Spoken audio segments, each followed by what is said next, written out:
Item 11, which is the council-controlled organisations, letters of expectation. In this item, I'm seeking your approval for the content of the letters of expectation that I will send to the CCOs and the port. It's important that I seek approval from the formal approval from the governing body, because ultimately we are collectively responsible for approving the statement of intent at the other end of the process. This is one of my election promises, and the Minister of Local Government has encouraged us to use the full powers under the Act, and I intend that we do that. We discussed the proposed content of the letters at our workshop on the 30th of November, at which I received useful feedback, much of which I have included. Generally, there was a good level of support for the direction we are taking. Thank you. I also met with the chairs and chief executives of each CCO and Ports of Auckland to discuss these expectations following that workshop.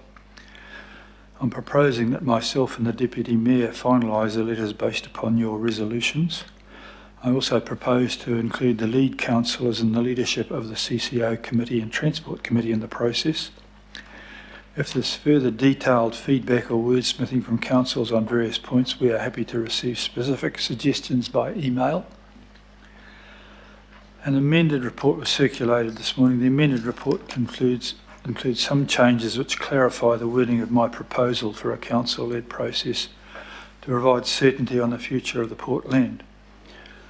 I received some feedback on the previous wording of the report that did not convey my intent properly and was a cause of some angst. Also, one or two of them hadn't quite picked up on what was in the workshop. I've reflected that, and I thank those who raised some issues with me in a mature and upfront manner. I don't intend to go through now and summarise the points on each CCO and Ports of Auckland, as this is set out in the report which you can read. You'll see that in some cases I'm seeking a pretty significant change of approach, especially for Auckland Transport. For all the CCOs, I'm seeking greater transparency and information, shorter, more meaningful measures.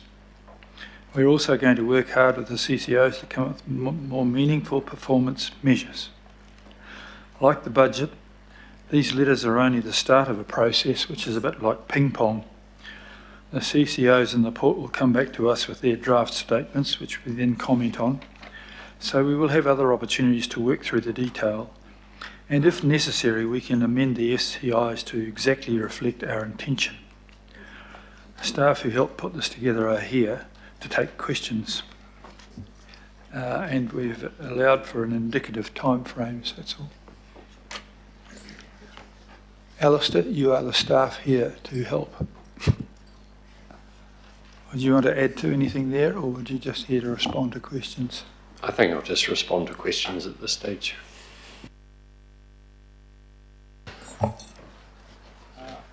First of all, I'll get a mover and a seconder before I get anywhere. Fletcher and Watson.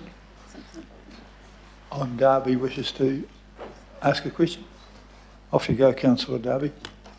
Thanks, Mayor.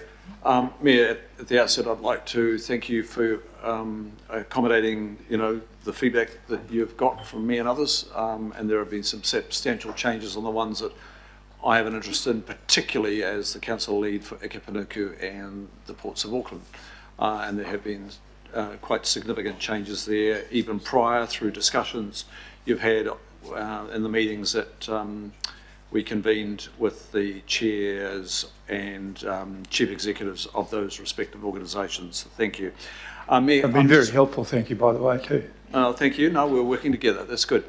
Just Mayor B, on the B, I just wonder, I did mention it to your Chief of Staff, I'm wondering if you'd like to incorporate delegating authority to the Mayor, Deputy Mayor and Council leads for CCOs and Port of Auckland, so that, because that is the job of the Council leads to work with you and the Deputy Mayor. Just wondering if you could accommodate that.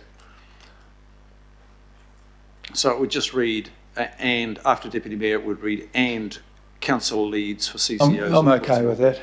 I mean, it's working pretty well, the lead system. I know that Councillor Turner has been, like you, particularly helpful with his work with water care, and I'd like to thank those that was. We haven't really had leads that have really done any leadership before. It seems to be working quite well. So I don't have a problem. Councillor Turner, that infects you. You're happy to be involved in that? I'll be happy to be it. Eh? I'll be happy to be it. Well, it's the council leads. I'm happy as Okay, with that amendment, we're ready to move it. Sorry, Right. it's council. It's CCOs. The port is not a CCO, so you need to actually have. Sorry to be pedantic. CCO and Ports of Auckland. And POAL. Yeah. Correct. Okay, I'll move that. All those in favour, please say aye. Are there not any questions on this? Oh, sorry. Yeah, there wasn't any more at that stage, but one's popped up. Councillor Bartley. Thank you, Your Worship. I had a question about the Auckland Transport in your letter of expectation. I did raise concerns before about using travel time as an indication, because some people it's more about the journey rather than the travel time, and travel time seems to give priority to road users. And then I saw a government document about emissions work program, and they specifically say to remove travel time savings criteria from design standards and business cases. So we seem to be going against, what the government's doing in terms of emissions with using travel time in here as part of your letter of expectation. I think that slightly at cross purposes, we're talking about travel time in terms of good travel time being an incentive for people to use buses. I think what they're talking about is they have been using an improved travel time as one of the reasons that they use for funding motorway extensions or things like that.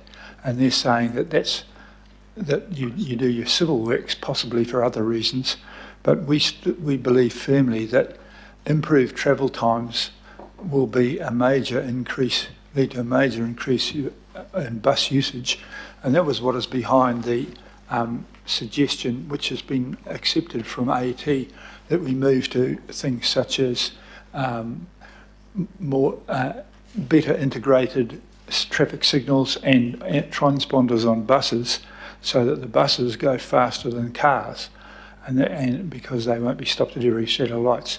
So the travel times that we're talking about in this case is to improve the actual time of travel on a bus. The other one might be when they say that we're going to spend $2 million to build a motorway which will result in you being 8 minutes quicker. And they've decided that's not a good reason for that. But in our case, we still think that the travel time is a very good way of indicating why you would get on a bus. If you can get on a bus into town 20 minutes quicker than in a car, you're quite likely to get on a bus. And it's all about encouraging the usage of the buses that we've got already there. So I think that's the answer to the question. I hope it is. Okay, that's good, because I don't want this travel time to be used to prevent some of our safety measures like speed bumps in our communities, because it's important, yes, to get to your destination within a good time, but it's also important to get to your destination alive. So I don't want safety to be a secondary priority here. I think they're referring to different things. One's about works on the road and the other one's about getting the bus to go quick.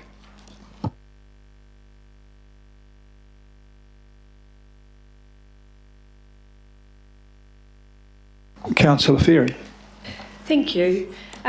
Just on the point that Councillor Bartley has raised, I recall we did discuss that at the workshop too, and I shared that concern about travel time sort of being the first bullet point, and thus, where was safety in that equation? And I think the addition of the words around it being all road users is helpful in that context, as it's not, it is shifting that conversation, but I would be open if you wanted to make that wording more explicit. I did just want to ask a quick question, and also just on behalf of Councillor Hills as the Chair of Planning, Environment and Parks Committee. Yes. Say that he had passed on to me that he wished to acknowledged the inclusion of the TERP there in the AT letter, and that he appreciates that and feels that that's important. So I hope that's okay that I took that opportunity in his absence. I have a small question about the ports one, which is right at the end of IV4, about the waterfront land return. I note there that you've put, I look forward to working with councillors, POAL and others on a rigorous process over the next year. I wondered if it might be a good idea to add in there explicitly Waitemata Local Board, acknowledging it is in their local board area and that it does have a bearing on their sort of broader role in local planning. It's just an idea, I'm not married to it. I don't have any problem. I was fully intending to meet with them and Aoraki, both of whom are very interested in that. So you don't have to tell me that that'll happen. Councillor Fletcher, please. Mine is not a question. I just wanted to make a brief comment. To wait for your question from Councillor Dodd. So you're in jolly good form now. Your knee's been fixed. Yeah. My question is this. The Auckland Transport. I like this. Just a query over the Transport Emission Reduction Plan. It was a shared document. We've got, and I'm only looking at the bullet points in the paper, work towards achieving Council's objectives. They are Auckland Transport's objectives as well, as we develop the reduction plan together. And I think it should be implement, not work towards. I'm grateful to see it in there, but I think it should be stronger. And I would be happy to drop an email. I heard you say that you'd be taking feedback through email, if that's preferable, but I just wanted to mention it. I think you'll need to. We've decided that's quite good advice. Thank you. We'll accept that. So implement, and that is Auckland Transport and Council's objectives under the Transport Emission Reduction Plan. Thank you. Alistair's just taken a note of that, so that will be included. Thank you very much, Councillor. Thank you. Councillor Watson. Yeah, thanks, Mr. Mayor. Just a quick question of a clarification as it goes to be in circumstances like this where we delegate authority, to come up with a submission or in this case a letter of expectation. We would normally make some reference to minor editorial adjustment. So I'm just assuming, I'm just checking for the record that in light of the reference to resolutions of this committee, that delegation will go to any minor editorial matters. There'll be no substantive Rewriting. Change to anything that has been put before us today. I'm just taking that as a given. As you can be assured that the letters will represent what we have discussed here. You can check them for correct spelling and apostrophes if you like. Happy to do that, Mr. Mayor. Draw upon my English grammatical. Councillor Lee. Just in regard to the Auckland Transport section, I think we need to be careful that what we're asking for it does not confound the points that we're raising. In other words, work towards achieving Council's objectives under the Transport Emissions Reduction Plan. That's fine. I think anything more prescriptive than that raises questions about the plan itself and whether it is practical and achievable, and that we're being reasonable putting that burden on Auckland Transport. I haven't seen any carbon budgets or stuff that is measurable or any metrics apart from somehow a massive increase in public transport usage, which unless something really radical is done, I can't see that happening. The other thing is that we referred to the $25 million reduction from AT. and we're calling for them to solve the public transport crisis, fix the public transport crisis, which is very real. You know, I've heard some soothing words around here and around the AT board that we're 70% of what we were before COVID. That is not true. We're less than 50, unless something, you know, it could always change.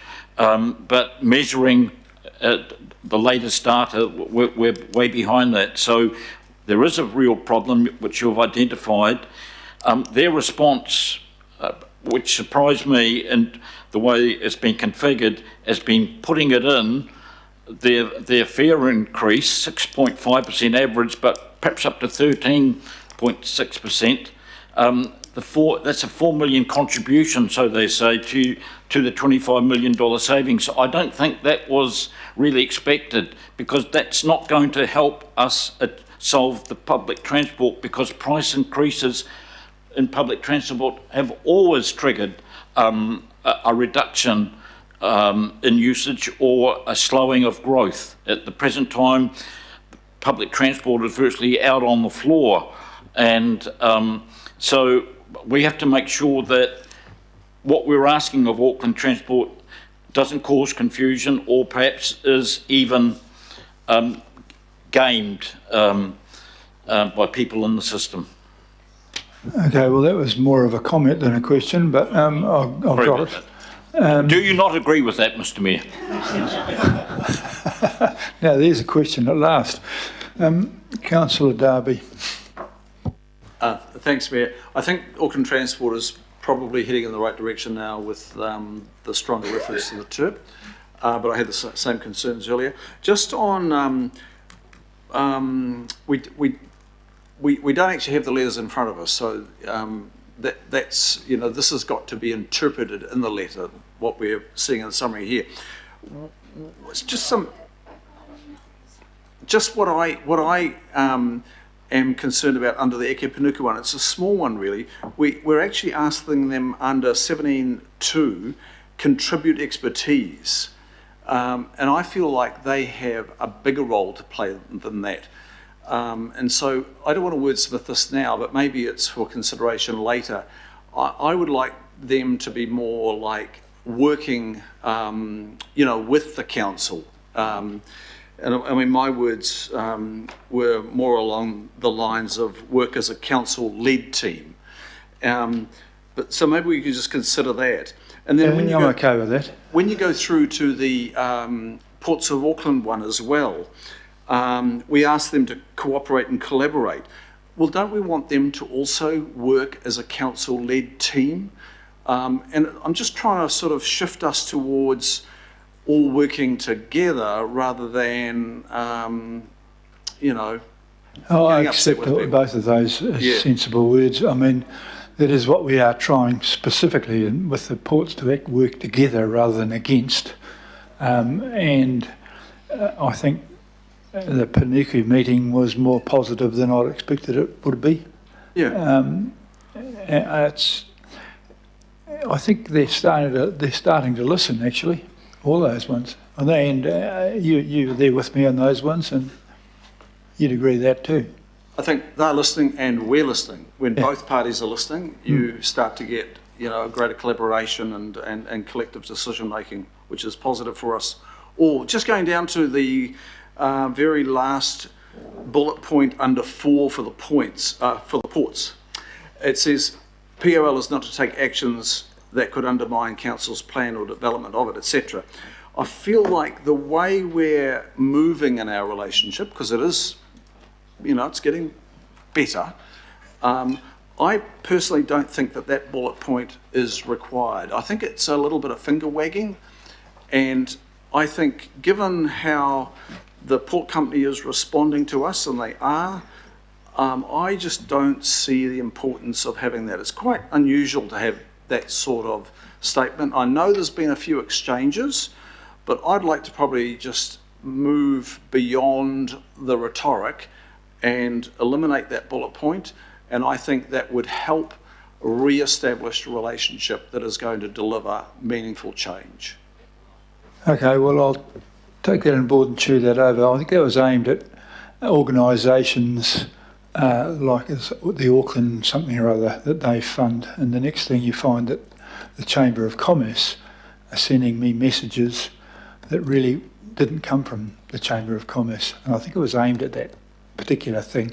I think it's in everybody's interest that we do that. We generally stop lobbing each other's grenades. But I take that on point. Thank you, sir. I've got two more questions. Then Councillor Fletcher will have a go at a Mike Lee question, which is a commentation. Councillor Newman, please.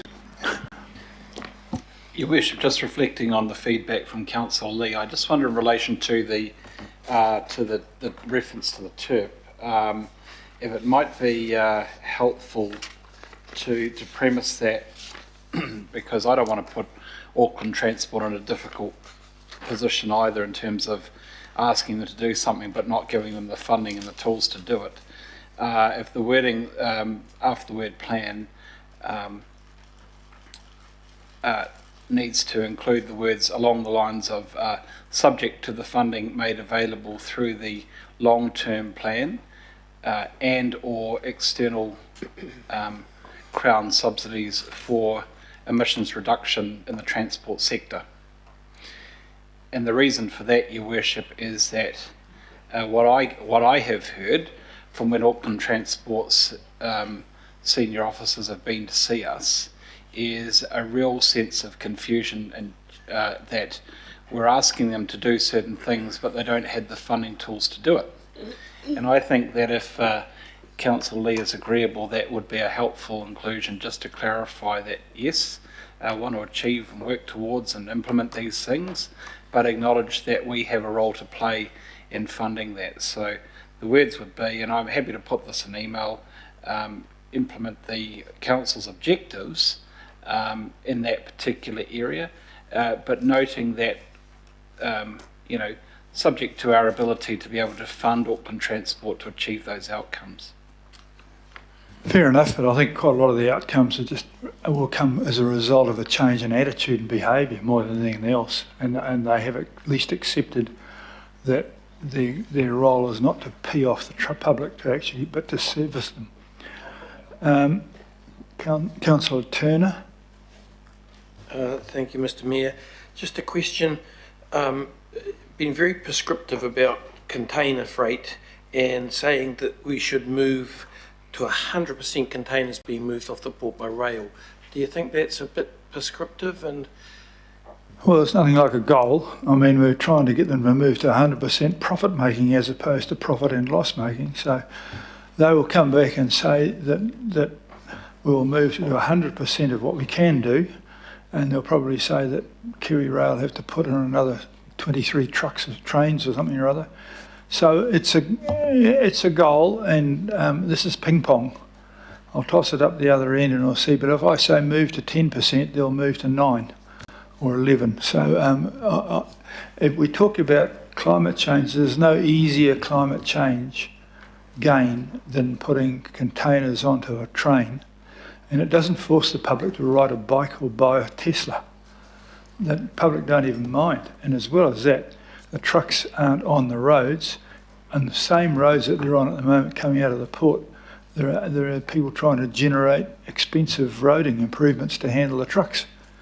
So when you balance the whole thing up, actually putting them onto trains is not nearly as expensive as one's thought. So I want to leave it there, and they'll come back and say we can only do 67%, but it's going to be a lot more than what they've got now. thank you.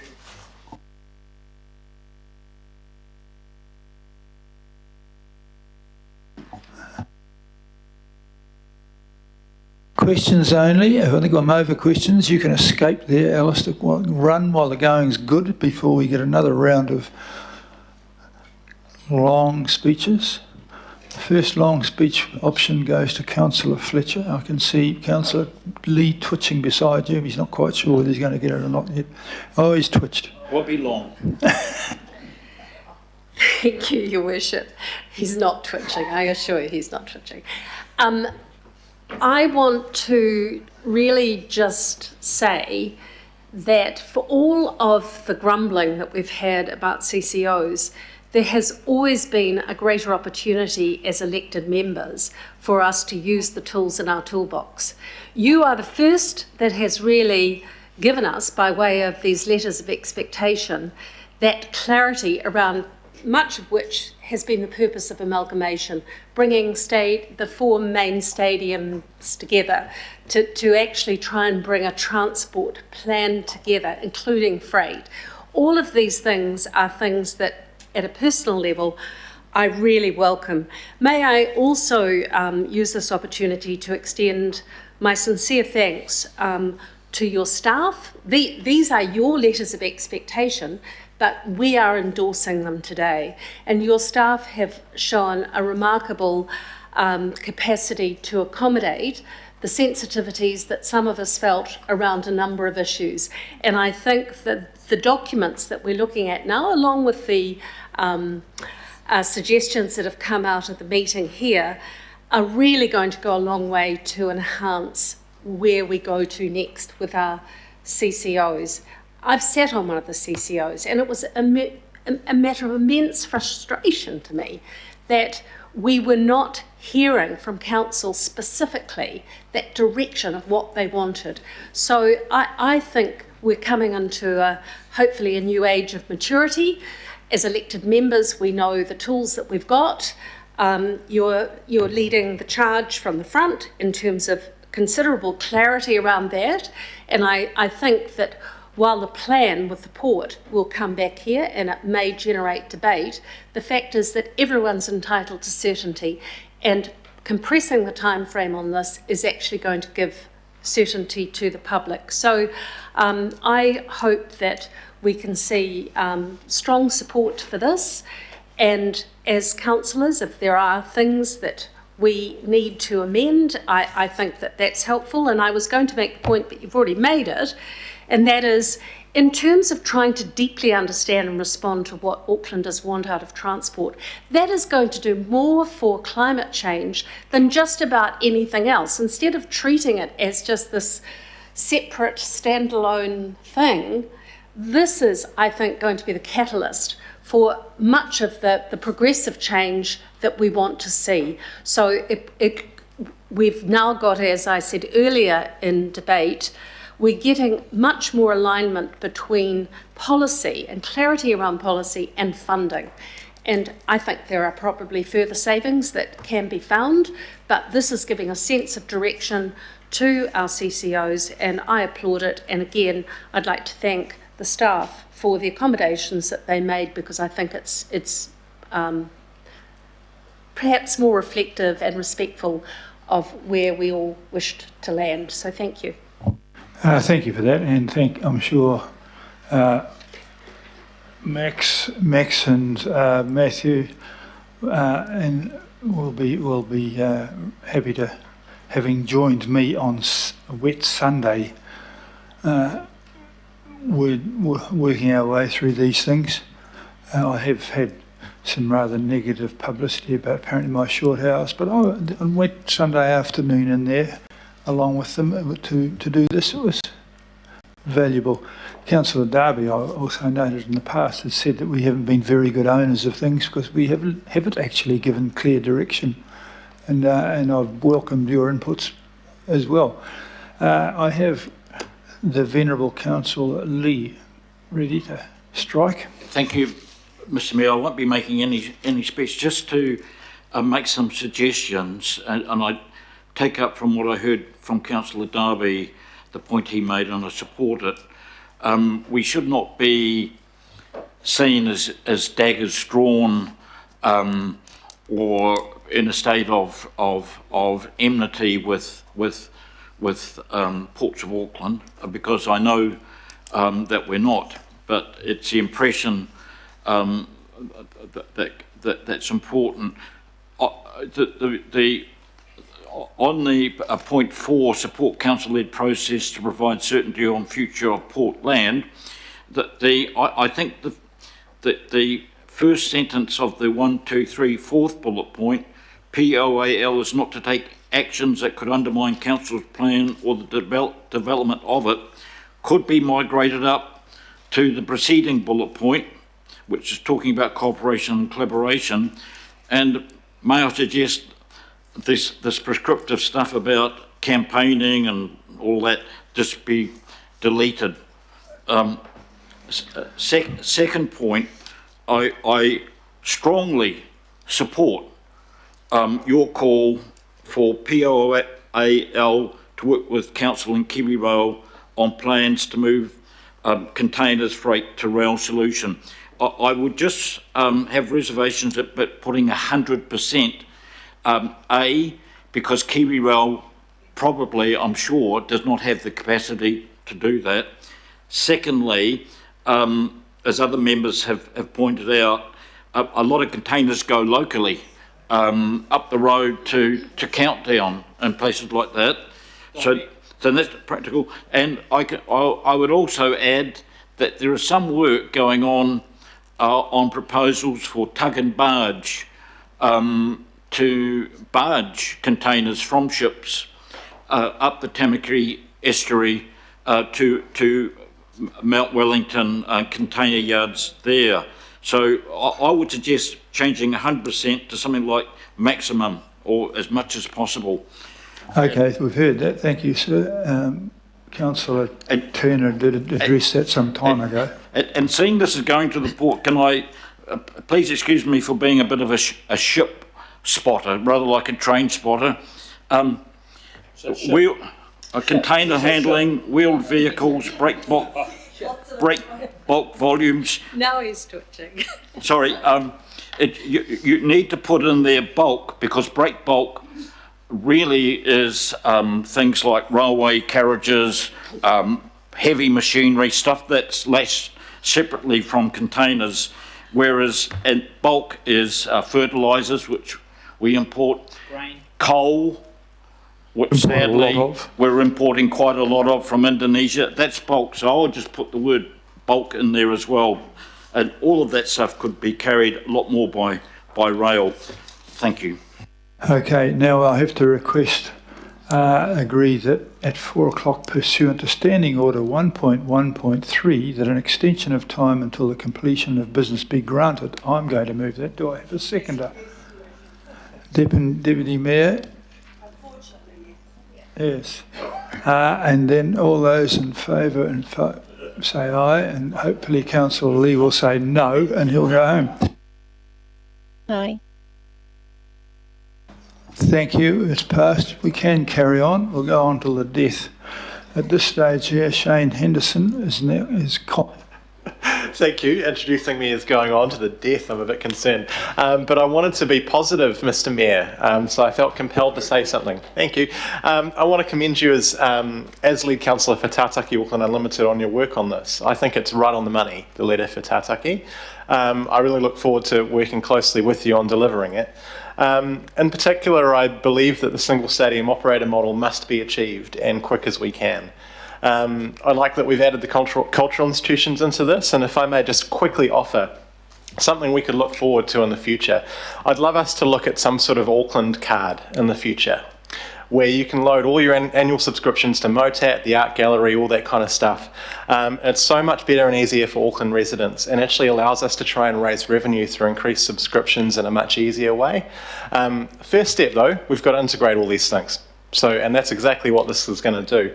So speaking personally, to be honest with you, it's an honour and a highlight of my career to work on it. I'm very excited. Oh, I'm glad I chose well.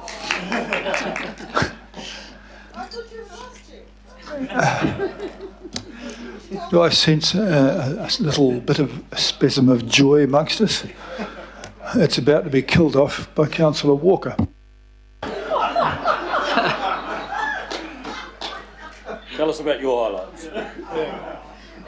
I'll choose my words carefully.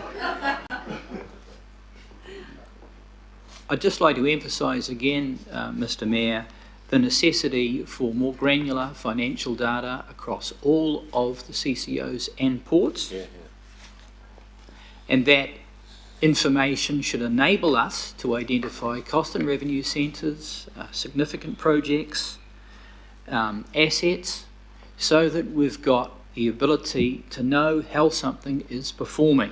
That is critical. We also need to emphasise the necessity for business cases. I still have not seen a business case in any degree of detail for the single operator stadium strategy. No business case, not seen it. Similarly, for any number of exercises that regional facilities, now Auckland Unlimited, are engaged in, we did not see business cases to any degree of detail. And essentially, there have been many millions of dollars that have been wasted as a consequence. So that discipline, I'd suggest, needs to be incorporated into these statements of intent, so we've got a common template across the board in terms of how we run all of these operations. Thank you. Excellent, thank you very much. I now have got to the point where we can safely propose this. It was moved and seconded, so I'm going to put this motion. All those in favour, please, say please aye. Aye. Say aye. Please, aye. I'm losing it. Anyone against? No, thank you very much. We'll move on to item number 12. Hopefully this isn't going to be too controversial. This is to allow the releasing of the interim and full year, and to authorise the Deputy Mayor, who in fact was the finance leader during the period that this is covering. I'll move this, and it'll be seconded by anyone prepared to second that? No one's awake. Councillor Leone, thank you very much. And I'll ask the staff member to address us on this, please. Tēnā koutou katoa. This is a very short report. It's asking the governing body to delegate authority to the Deputy Mayor to approve the release of the interim and the full year financial results at the end of February and August for the next 3 years. So the reason we ask for this delegation is that the preparation as well as the audit of the accounts is a very long and complex process, and the time frames are tight and changeable. So this makes it quite impractical to set up a governing body meeting at short notice to approve the results. Ngā mihi nui. I think the under the items 28 and 29 explain really with a move behind the Deputy Mayor doing this, because it's the actual Mayor and the Chief who released them. So that makes sense as well. Is there any questions or discussion about this? Surely we've discussed ourselves to death. I think you guys might have won the prize of the quickest one. I'm going to put this motion. All those in favour, please say aye. Aye. The contrary?